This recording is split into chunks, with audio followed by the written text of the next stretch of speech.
The whole time I was talking to the camera and it was not recording. Hey guys, today I filmed a 4th of July look. I'll list all the products in the down bar below as always, so keep on watching. I already did my brows off of camera. I used the Anastasia Dip Brow Pomade in Ash Brown. I'm starting off with the eyes and I'm using the 35B palette from Morphe. The first color I'm using is this blue shade on the top right corner. And I'm going to place that on the inner and outer corners of my eyes to create a halo effect. If you have monolids or hooded eyelids, I bring my shadow higher up past the crease because if you look straight, you won't be able to see it.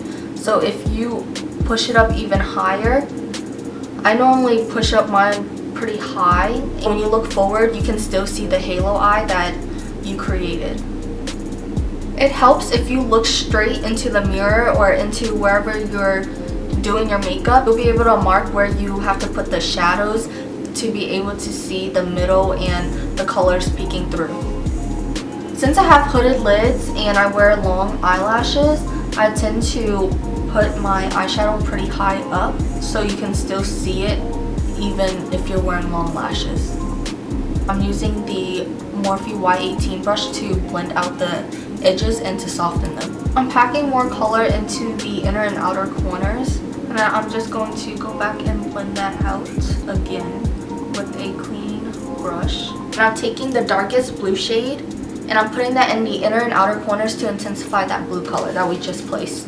I'm applying the dark blue with a smaller, more packed brush because it has less fallout and it also intensifies the color more than a more fluffy brush. And again, I'm going to look straight and I'm going to see where you can see my crease or where you can see some lid space, and I'm going to put that a little bit higher. When I look straight, I can still see that dark blue and some lid space. I'm taking the same brush and I'm going to blend that into the blue we placed before that. I'm going back into dark blue and I'm applying more of it near my lash line so it looks a little bit darker there and it has a nice gradient. And then I'm just going to lightly blend the edges for this one, but I'm not going to go so much into the color because when you blend, it loses some intensity. You don't want that because you just placed it to intensify the color even more. I'm taking a bigger fluffy brush and I'm going to blend the edges once more. Make sure you use a clean brush because if you use the same brush from before, the blue is just going to keep rising and you don't want that. For the center of the eyes, I'm taking a small brush and I'm using some concealer to cut out the center of the eyes for the halo effect. And again, you want to look straight into the mirror and you want to see where your lids are hooded and you want to put the concealer higher than where it droops. So when you look, you want to still be able to see that concealer. I like to make it a little bit bigger just so it's more dramatic and exaggerated. When I look up, you can still see that concealer peeking through, and that's what you want for hooded lids. Put it higher than your actual lid space because we have such small space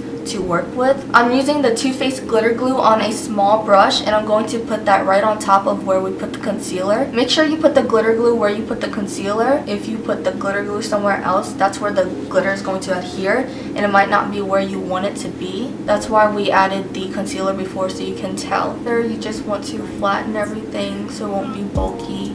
I'm using this red glitter that I got off of Amazon. I'm using the same brush I used to apply the glitter glue and I'm going to pack that on the lid. If you have a lot of fallout whenever you use glitter, I recommend using the same brush you use for the glitter glue because it sticks to the brush and it's smaller. I finished this eye off of camera and for some reason it's just looking really bad. I'm using the Smashbox Photo Finish Primer to prime my face. And then I'm using the Max Fix Plus to also prime my face. I'm using the Marc Jacobs foundation today and I added a few drops of the Custom Enhancer drops in Moonlight. And I'm going to just mix that and put it on my face. I find that the Marc Jacobs foundation dries pretty fast. It looks best when you use a brush. And I normally never use a brush, but I think it looks better than if you were to use a sponge. I added the drops to give it a more dewy, glowy finish for this look. To reduce the amount of streaks from the brush, I buff it in circular motions. On top, I'll blend it in just to take off any excess. Because I'm using a brush and not the sponge, I use less product than I normally would with the sponge because it soaks up so much. I also really recommend adding those drops because it makes it more liquidy. Normally not thick, but it dries really fast. And I find with the drops, it doesn't dry as fast as it normally would. When I apply foundation near my brows, I use a smaller brush. I can't get close to it, and so I'll have like skin peeking through. Using a smaller brush really helps. I applied the foundation. Now I'm lightly going over my face with a sponge, and it helps pick up any excess liquid, blend in the foundation a little bit better. I'm contouring my face with the Maybelline Fit Me foundation in Coconut. This foundation is more warm toned, so it gives off that bronzy look that I like, and especially for this look I wanted a more bronzy face. I still go back in with a powder contour to help sharpen things up. For concealer, I'm using the Maybelline Fit Me concealer. Whenever I use the Marc Jacobs foundation, I don't bake my face. I'm just applying the Mercie translucent powder all over my face. I didn't bake my face because the foundation is already so dry, so if I bake my face on top of that, it's gonna look really cakey. I mainly focus the powder where I get oily and underneath my eyes to prevent creasing. Everywhere else I'll just blend it or lightly powder it. I'm zooming you guys back into the eyes. I'm going back in with the first blue shade we just used. I put on eyelashes and mascara. The lashes I'm using today are the Vegas 9 Luxe Collection in Golden Goddess. And I used these lashes for the Electric Blue tutorial, but it didn't look as good, or at least I don't think it looks as good as today because I cut the eyelashes. I applied them a lot better this time. So definitely cut your eyelashes to fit your eye because it's going to look so much better. For my top lashes, I use the Maybelline Lash Sensational. It's darker and makes my lashes look thicker, so I feel like it blends in better with the falsies. And for my bottom lashes, I use the Voluminous Million Lashes by L'Oreal. It helps separate the lashes at the bottom so it doesn't clump and look darker than it actually is. To contour my face, I'm going into the Anastasia contour kit, and I'm using Havana and Fawn. I'm mixing these two shades, Havana and Fawn, to contour. I normally just use Fawn because it's more of a cool tone, but it's not too cool tone where it looks ashy on the skin. But I'm going for a more bronzy look, so I'm mixing those two shades together, blend everything so I don't have any harsh lines. And I'm putting it underneath my lip to make my lips appear a little bit bigger or more plump because of the shadow. And I'm also going to contour my nose with Fawn, which is the more cool tone shade. For blush, I'm using the Bareminerals blush in, I think it's called Beauty because that's the biggest letters. I'm going to focus the blush mainly back here. The eye look is pretty dark. When you apply it more on the apples of the cheeks, it makes it look more bright. I just want some color in my face, so I'm applying it right above my contour. To bronze up my face a little bit more, I'm using the Rimmel London Natural Bronzer in Sunlight. I'm using the Cover FX Custom Enhanced Drops again in Moonlight. I used this earlier in the foundation. I'm going to put this by my highlight as a base. Like, look how gorgeous this is. Oh my god. I am in love. And it looks so pretty by itself. For someone that doesn't really like a strong highlight, or when you put on powder highlights, it accentuates everything on your skin in that area.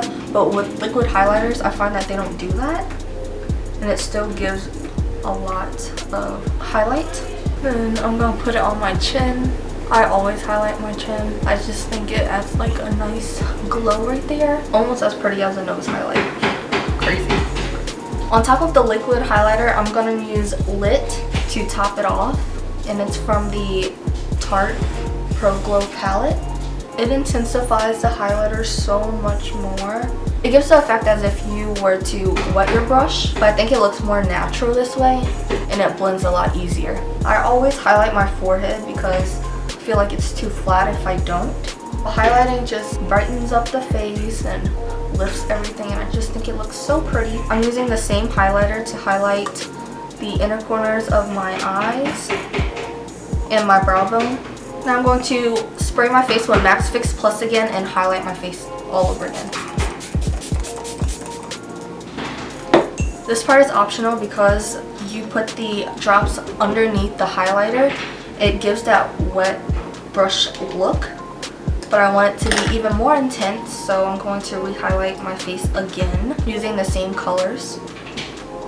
I'm going to use a lip scrub from Lush. It's the Mint Juleps one. Exfoliate my lips. The liquid lipstick I'm using today is the Ofra Long Lasting Liquid Lipstick in Venice. I did these faux freckles that are white, and obviously the bigger the freckle, the more fake it's gonna look. Use a small brush. I made the mistake of using this bigger brush. Use a brush that's around half the size of this and shorter. I tried this look out before and it looks a lot cuter with the smaller freckles. I used the white out of the CC Beauty palette. It's best if you have a pointy brush because it makes smaller dots. I have dots in random places. The smaller the dot is, the better it's gonna look, the more natural it's gonna look. This is the look I came up with for the 4th of July, and I made it into a tutorial for mono lids and hooded lids because I've heard a lot of people say that they have trouble because it's harder for them to do a halo or a cut crease. It's very wearable and pretty, and it has like that touch of dramatic slash glam if you want to be a little bit extra. So I hope you guys enjoyed watching. Please like, comment, and subscribe. Thank you for watching, and please come back for more. I'll talk to you guys next time. Say bye. Bye.